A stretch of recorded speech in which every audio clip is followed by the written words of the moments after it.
오늘 말씀 우리 하늘 가는 길 6번째, 우리 마음이 청결한 자에 대한 내용을 살펴보겠습니다. 자, 마음이 청결하다 이렇게 이야기했는데, 자, 여러분 우리 신체 기관 중에서 이 마음이 어디에 있죠? 마음이 어디 있어요? 어디에? 우리 심장이나 간이나 뭐 이런 콩팥 이런 것들은 어디에 있는지 알잖아요. 그리고 어떤 역할을 하는지, 또 어떻게 생겼는지 우리가 알 수가 있습니다. 근데 이 마음이라고 하는 것은 추상적입니다. 형체가 없어요. 어디에 있는지도 모르고, 또 어떻게 생겼는지도 모르고, 또 어떤 역할을 하는지도 모르는데, 그런데 우리는 이 마음이라는 말을 참 많이 쓰고 있는 것을 이제 보게 됩니다.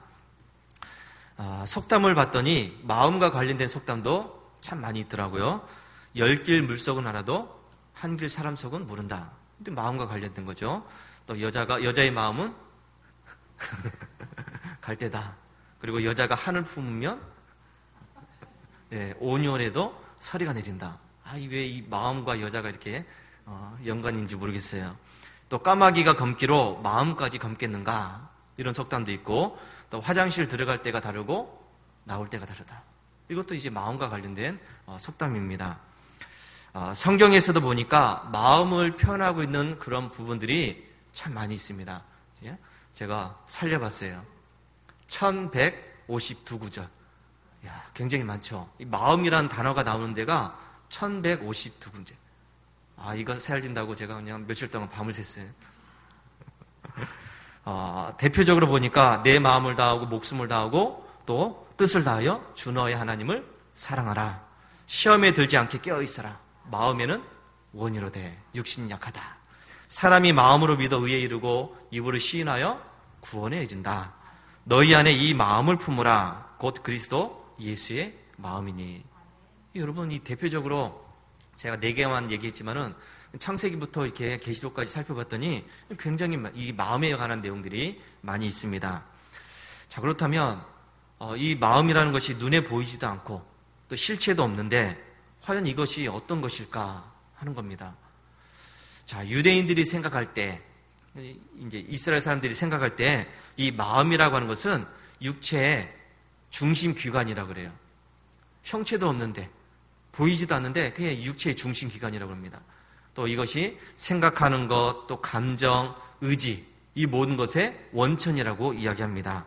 그러니까 사람이 어떤 일을 했을 때, 어떤 행동을 했을 때, 또 어떤 말을 했을 때 그 말과 행동의 원천이 마음에서부터 나온다.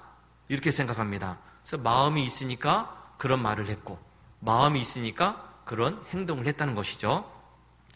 따라서 이 마음이라는 것은 무시할 수 없는 것이죠. 보이지는 않지만은, 어떻게 생겼는지는 모르지만은, 어디에 있는지도 모르지만은, 그럼 이거 무시하고 살아갈 수가 없다는 겁니다. 자, 오늘 본문에서 이 마음의 청결에 대해서 이야기를 하고 있습니다. 이게 마음의 청결, 그러니까 우리가 쉽게 생각하면 저 사람은 착한 사람, 착한 사람들이 마음이 깨끗하지. 또 순수한 사람들, 때묻지 않는 사람들, 그리고 욕심이 없는 사람들, 또 올바르게 살아가는 이 바른 사람들, 이런 사람들이 아마 마음이 청결한 사람일 거야 라고 하지만은, 성경에서 말씀하고 있는 그 마음의 청결은 그런 것과는 상관이 없다는 것이죠. 순수한 사람, 뭐 깨끗한 사람, 또 욕심이 없는 사람, 올바른 사람, 뭐 착한 사람, 이게 마음의 청결을 이야기하는 것이 아닙니다. 이 마음이 청결하다는 것은 하나님께서 깨끗하신 것 같이 그 사람도 깨끗하다는 것을 이야기하는 것입니다. 내가 거룩하니 너희도 거룩할지니다. 이게 바로 마음의 청결입니다. 그래서 우리의 모든 행실에서부터 거룩하게 된 사람이 바로 마음이 청결한 사람이에요. 이 마음의 청결이 참 규정 짓기가 참 애매하지만은 여러 가지를 이제 설명하는데, 예수 그리스도의 피로 인해서 믿음으로 죄의 사함을 받은 사람, 그리고 육과 영의 온갖 더러운 것에서부터 깨끗해진 사람, 하나님의 사랑으로 가득 차서 이웃을 사랑하고 또 하나님을 두려워함으로 경외하는 사람이 바로 마음이 청결한 사람이다. 그래서 이 웨슬리 목사님이 마음의 청결을 이야기할 때 완전히 성화된 사람이다라고 이야기했습니다.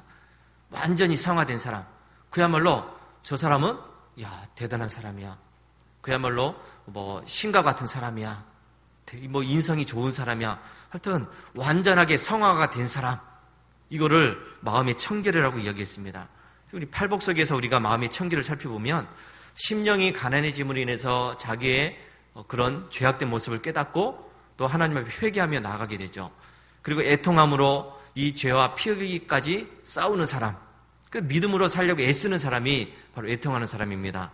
온유함으로 누구에게나 친절을 베풀면서 하나님을 의지하는 사람. 세상의 부귀영화와 명예와 권력을 탐하지 않고서 의에 줄이고 목마름으로 인해서 하나님의 형상이 회복된 사람. 그리고 긍휼히 여기는 자가 되어서 그 원수까지도 사랑할 수 있는 사람이 바로 마음이 청결해진 사람이에요. 마음이 청결하는 것은 바로 이 팔복의 이 5단계를 차근차근 걸쳐서 이렇게 지금까지 온 사람이 마음이 청결해진 사람이라고 이야기합니다. 자, 그러니까 여러분 이 마음이 청결이라고 하는 것은 그냥 되는 것이 아니라는 것이죠. 시간이 지나면 내가 신앙생활을 오래 하면 저절로 마음이 청결해지는 것이 아닙니다. 목사가 되고 장로가 되고 교회에서 뭐 여러 가지 직분을 맡았다고 해서 이 마음의 청결이 저절로 되는 것이 아니라는 것이죠. 자, 신앙생활을 해나가면서 이런저런 어려움과 고난과 환난을 이겨내고 또 여러 가지 갈등과 핍박 속에서도 흔들리지 않고 믿음을 지킨 사람. 아무리 흔들어대도 넘어지지 않고 끝까지 믿음을 지키면서 하나님만 바라보면서 신앙생활을 해나가는 사람이 마음이 청결해진 사람이라고 할 수가 있습니다.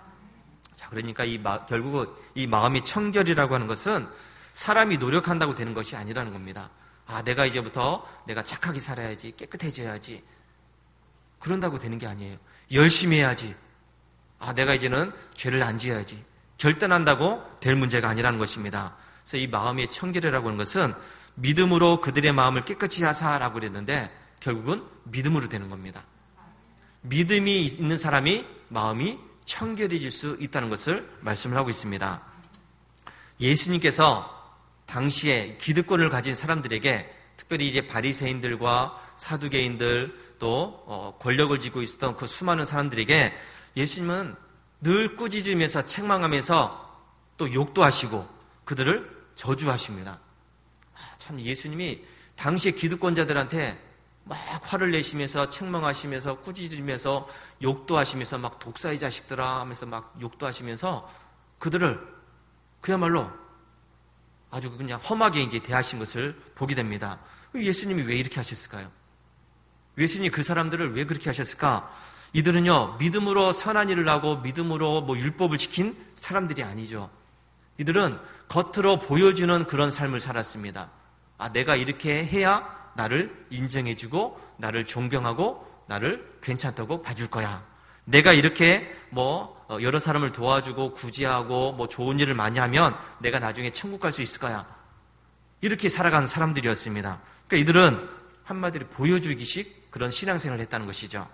그래서 예수님은 이들을 향해서 늘 이야기합니다.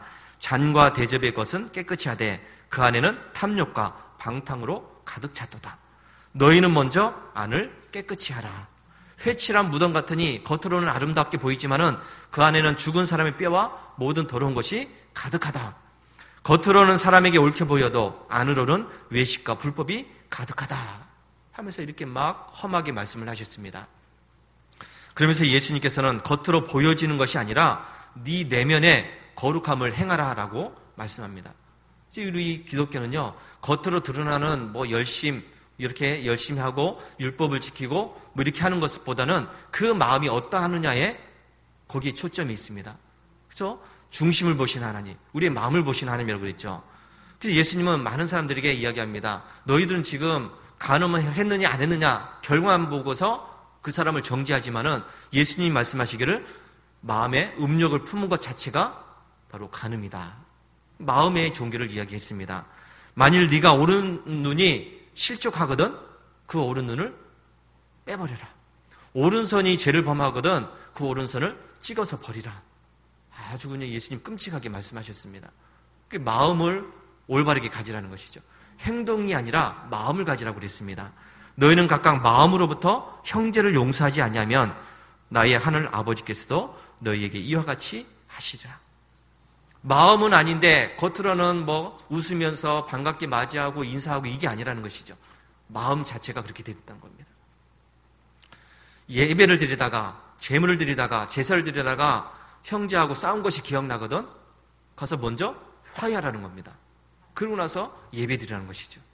그 마음이 어떠하느냐 여기에 초점이 있습니다. 그래서 예수님께서는 죄를 짓게 만드는 모든 것을 이 마음에서부터 제거하라고 말씀을 하셨습니다. 왜냐하면 마음에 가득한 그것을 입으로 말하기 때문입니다. 입에서 나오는 것들은 마음에서 나오고 이것이 사람을 더럽게 하기 때문이라고 그랬습니다. 마음에서 나오는 것은 악한 생각과 살인과 간음과 음란과 도둑질과 거짓 증언과 비방이기 때문에 예수님은 마음에서부터 청결하게 하라 이렇게 말씀을 하고 있습니다. 자, 그래서 여러분 우리는 이 마음의 청결에 집중해야 될 줄로 믿습니다. 근데 이 집중하라고 해서 내가 노력하라는 이야기가 아니에요. 열심히 하라는 이야기가 아닙니다. 힘쓰고 애쓰라는 얘기가 아니죠. 마음의 청결은 사람의 노력으로 안 된다고 그랬습니다. 오직 믿음으로. 하나님의 선물이라고 했습니다. 그러니까 우리가 하나님께 집중하면서 믿음으로 이 팔복의 단계를 하나하나 이루어가는 그런 삶을 살아가야 될 줄로 믿습니다. 자, 그래야 이 마음의 청결이 이루어져야 복이 있는 자가 된다고 그랬는데, 자, 여러분 어떤 복을 받는다고 그랬습니까? 마음이 청결한 자는 어떻게 된다고요? 하나님을 볼 것이요. 하나님을 본다고 말씀합니다. 자, 그럼 여러분 하나님을 본다는 것이 이게 무슨 말일까 하는 것이죠. 하나님을 본다. 여러분 우리는 하나님을 볼 수 없어요. 우리의 눈이 아무리 좋아도 하나님 볼 수 없습니다. 왜요? 하나님은 영이시기 때문에. 영적인 존재이기 때문에 형체가 없으시기 때문에 하나님의 모습이 뭐 이렇게 생겼다 저렇게 생겼다 얘기할 수가 없습니다. 이 야곱이 약곡강에서 하나님과 씨름을 했다고 그랬습니다. 그리고 나서 이야기하기를 내가 하나님과 대면하여 보았으나 내 생명이 보존되었다 이렇게 이야기합니다. 내가 하나님을 봤는데 내가 죽지 않았다 이렇게 이야기했습니다. 여러분 이 야곱이 보는 하나님은 어떤 하나님이었냐면 어떤 사람으로 나타난 하나님이었죠. 어떤 사람이 가다가 야곱과 씨름했다. 그 어떤 사람이 바로 하나님이었다는 것입니다. 하나님은 모세와 대면하여 말씀하셨다라고 했는데 이 모세는 하나님을 막 대면해서 얼굴과 얼굴을 맞대고 봤다고 이야기합니다. 근데 여러분 모세가 그 하나님을 봤습니까? 모세가 본 하나님은 불과 구름 가운데 영광으로 나타나신 그 하나님을 봤다는 것이죠. 하나님을 보여달라고 한 이 빌립에게 예수님은 말씀하십니다. 나를 본 자가 아버지를 보았다 하면서 내가 아버지 안에 있고 아버지는 내 안에 있다라고 말씀하십니다. 여러분 하나님의 모습이 뭐 이렇게 생겼다 저렇게 생겼다 뭐 눈이 어떻게 생기고 코가 어떻게 생기고 이렇게 얘기할 수가 없어요. 이런 것을 생각해 볼 때 우리가 하나님을 봤다, 하나님을 볼 수 있다, 이것은 우리의 눈을 통해서 볼 수 있다는 것이 아니라 믿음을 통해서 볼 수 있다는 것을 이야기하는 겁니다. 믿음으로 하나님을 본다는 것이죠. 그래서 먼저 이 믿음이 있으면 우리는 이 자연 만물을 통해서 하나님을 볼 수가 있습니다. 하나님은 이 세상을 창조하신 창조주 하나님이시죠. 이 세상의 모든 것들을 다스리시고 운행하시는 분입니다. 그리고 이 세상의 모든 자연 만물 하나하나에 하나님의 숨결을 불어넣어 주셨습니다. 하나님의 뜻이 있어요. 자, 보세요. 길가에 버려진 돌멩이 하나, 우리 눈에는 아무런 가치도 없고 아무런 쓸모가 없어요. 저게 왜 저기에 있을까? 주워다 그냥 다른 데 버립니다. 근데 여러분, 그 돌멩이 하나라도 하나님의 뜻이 있다는 것이죠. 길가에 또 아무렇게나 피어있는 이 잡초 하나라도, 꽃 한 송이라도, 나무 한 그루라도 하나님의 그 뜻이 있다는 것. 이것을 우리가 알아야 됩니다. 사시사철, 봄, 여름, 가을, 겨울 여러 가지 모습으로 변하는 이런 온 세계들. 구름과 바람과 또 하늘과 땅, 바다 이 모든 것들이 바로 하나님을 나타내는 하나의 도구라는 것도 기억하시기 바랍니다. 그래서 우리는 이런 것들을 통해서 하나님을 볼 수가 있습니다.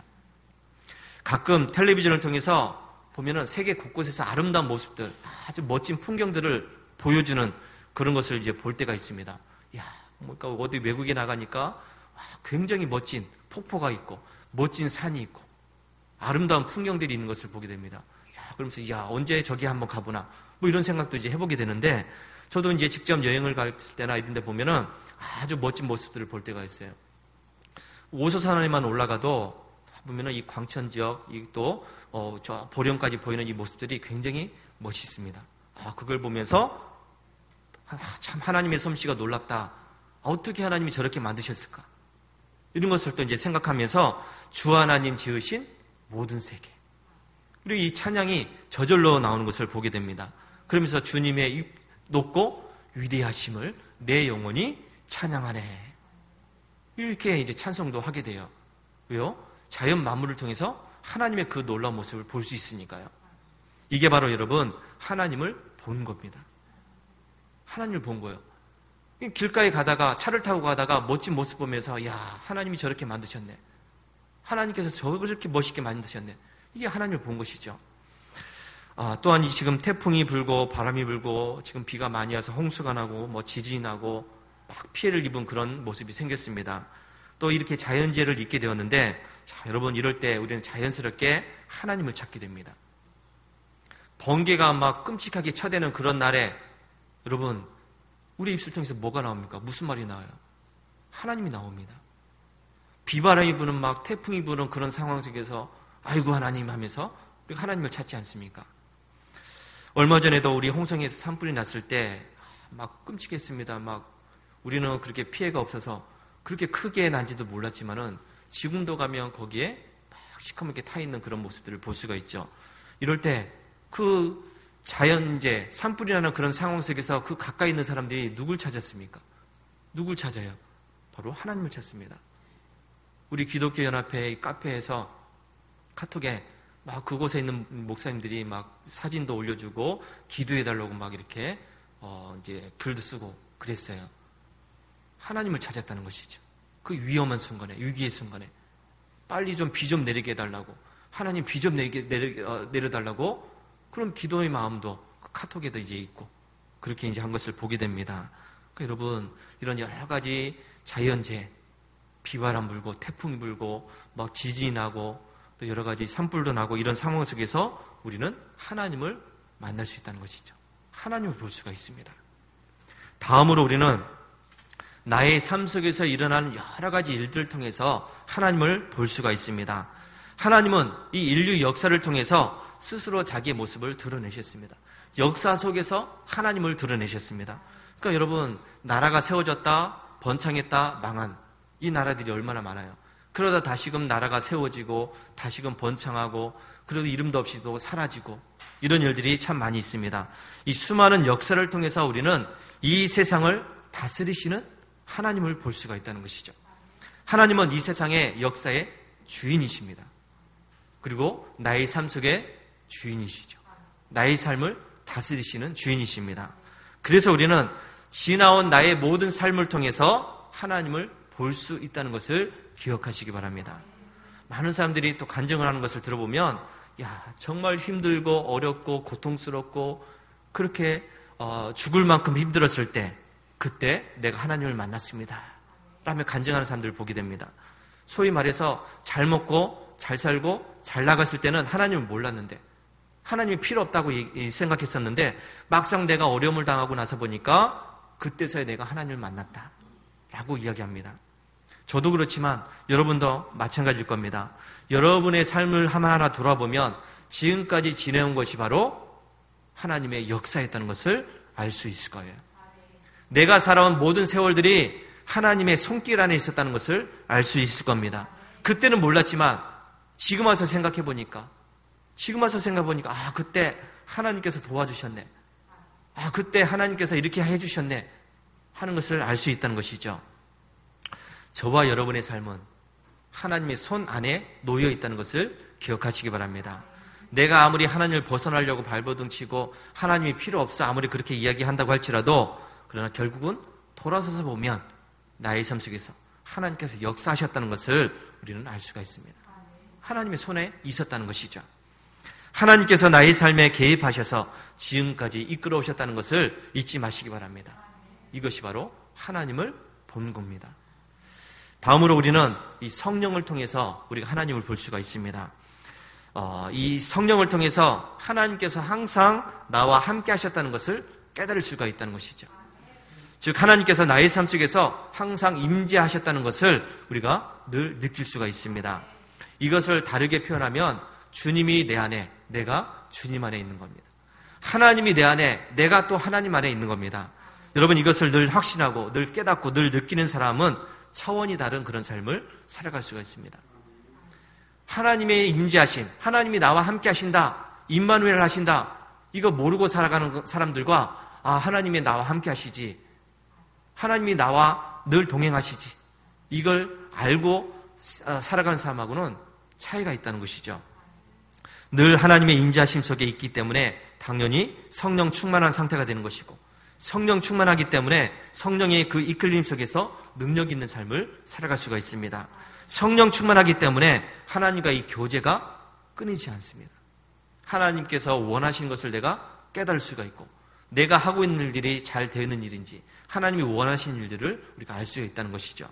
그래서 늘 하나님의 음성을 듣게 되고 하나님의 뜻을 행하게 되고 하나님께 완전히 순종하는 상태가 되는 것입니다. 사도행전을 우리가 지금 새벽 시간에 읽었지만은 그 사도행전 그 말씀 속에서 보니까 성령 받은 이후에 사도들의 모습이 기록이 되어 있습니다.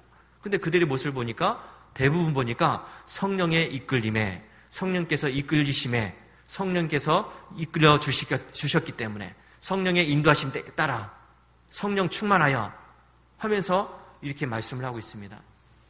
결국은 마음이 청결해진 그런 모습이죠. 성령 충만하니까 결국은 마음이 청결해질 수밖에 없다는 것이죠. 이것을 우리에게 잘 보여준 사람, 대표적인 사람으로 이 스데반 지사님을 이제 보게 됩니다. 스데반 지사님이 돌에 맞아 죽습니다. 여러분, 이 돌에 맞아 죽는다는 것, 우리는 안 당해봐서 그게 어떤 공포인지, 어떻게 그게 무서운 건지 우리는 모르잖아요. 그렇죠? 많은 사람들이 삥 둘러서가지고 나에게 돌을 들고서 던지려고 지금 준비하고 있습니다. 혹이 나는 그건 앉아 있어요. 그 상황 되면 얼마나 공포스럽습니까? 얼마나 무서운 일이에요. 자, 그러면 그 스데반 지사님이 그 돌에 맞아 죽어가는 그 상황 속에서 성령 충만했음을 말씀하고 있습니다. 성령 충만했다. 그래서 하나님의 영광과 예수께서 하나님 우편에 서신 것을 보았다라고 말씀합니다.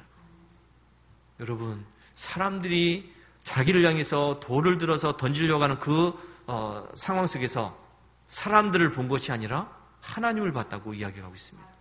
하나님을 보았다. 스데반 지사님이 그 위험한 순간에 하나님을 보지 못했다고 한다면 그는 그 상황 자체가 두려웠을 겁니다. 얼마나 무서운 일입니까?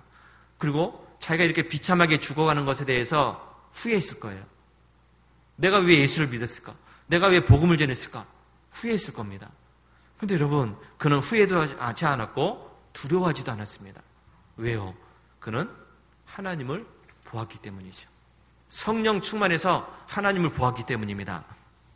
스데반 지사님이 그 마음이 청결한 상태가 되어서 하나님을 보았고 하나님이 주시는 그 영광을 보았기 때문에 그 자체가 두려운 일이 아니었다는 것이죠. 그래서 돌에 맞아 비참하게 죽어가는 것 전혀 개의치 않았다는 것을 보게 됩니다. 그리고 자기에게 돌을 던지는 그 사람들을 향해서 주여 저들의 죄를 용서하소서, 내 영혼을 받으시옵소서 하면서 하나님께 자기 자신을 맡길 수가 있었던 것을 보게 됩니다. 이게 바로 마음이 청결한 사람이에요. 마음이 청결하니까 하나님을 보게 되고, 하나님을 보니까 세상에서 일어나고 있는 그런 일에 대해서 별로 두렵지가 않습니다. 그 위험한 순간, 그 죽음의 순간에 얼마나 무서운 순간인데 그걸 전혀 생각하지 않았어요. 여러분, 저와 여러분의 모습이 바로 이런 모습이 되어야 될 줄로 믿습니다. 우리의 마지막 순간에 내가 원한을 품고서 환을 품고서 후회하면서 그렇게 끝내는 인생이 아니라 하나님께 모든 것을 맡기면서 하나님을 바라보는 그 마지막 순간이 되시기를 주의 이름으로 축원합니다.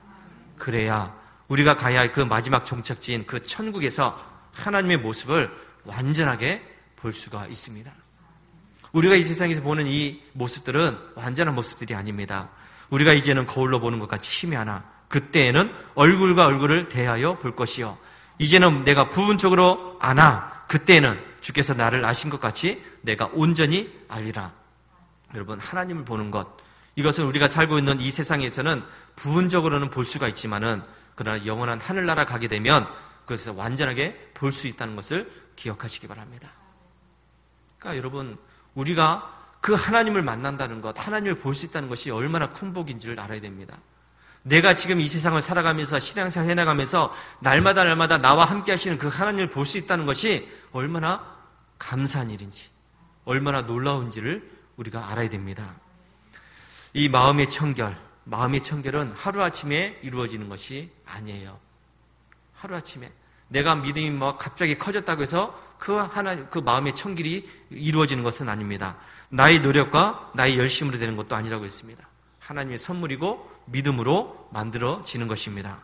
이 믿음으로 여러분 하나님을 볼 수 있게 되기를 바랍니다. 지금은 희미하지만 영원한 하늘나라에서 완전한 하나님의 모습을 보게 되고 또 그분과 함께 영원토록 즐거워하고 기뻐하는 삶이 되시길 바랍니다. 모두 하나님 마음의 청결함을 이루어서 하나님을 볼 수 있는 복된 자리 되시기를 주의 이름으로 축원합니다. 할렐루야.